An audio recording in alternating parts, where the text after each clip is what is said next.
Hello friends, মিতালির রান্নাঘরে আপনাদের সকলকে স্বাগত জানাই। আজকে বছরের প্রথম দিন, সকলকে হ্যাপি নিউ ইয়ার জানাই।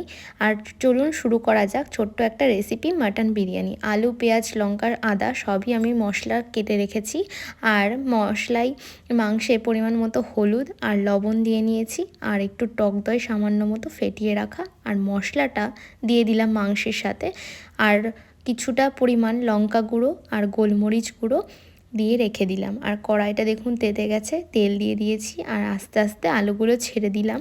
আর যাতে আলুর কালারটা চলে আসে তার জন্য পরিমাণ মতো হলুদ দিয়ে দিয়েছি ওর সাথে। তো দেখুন, চলুন মশলাগুলো মাখিয়ে রেখে দিলাম। এখন এটা 10 থেকে 15 মিনিট রেখে দেবো। রাখার পরে দেখুন এদিকে আলুগুলো ভাজা হয়ে গেছে, আর আমি এদিকে পেঁয়াজটাও ভেজে নিলাম আলুগুলো ভাজার পর। আর এদিকে উনুনে হাঁড়িটা চাপিয়ে দিয়েছি, জলটা ফুটলেই তার মধ্যে কিছু মশলা আর এই দেখুন পরিমাণ মতো লবণ দিয়ে দেবো, যাতে চালগুলো ঠিকঠাকভাবে সিদ্ধ হয়ে যায়। আর দেখুন মশলাও দিয়ে দিয়েছি, গোটা মশলা। আর ডেসক্রিপশন বক্সে লেখা থাকবে কি কি মশলা আমি ইউজ করছি এখানে।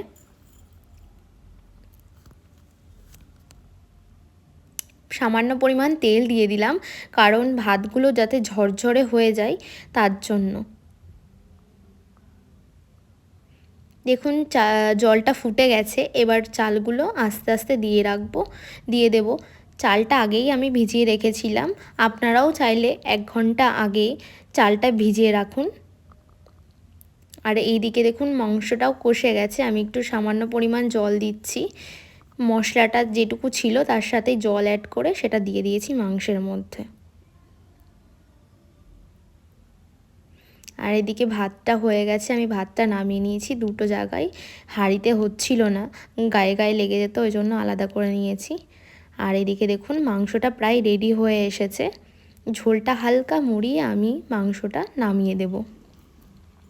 আর এদিকে হাঁড়িতে ঘি দিয়ে দিয়েছি, যাতে ভাতগুলো নিচে না লেগে যায় তার জন্য।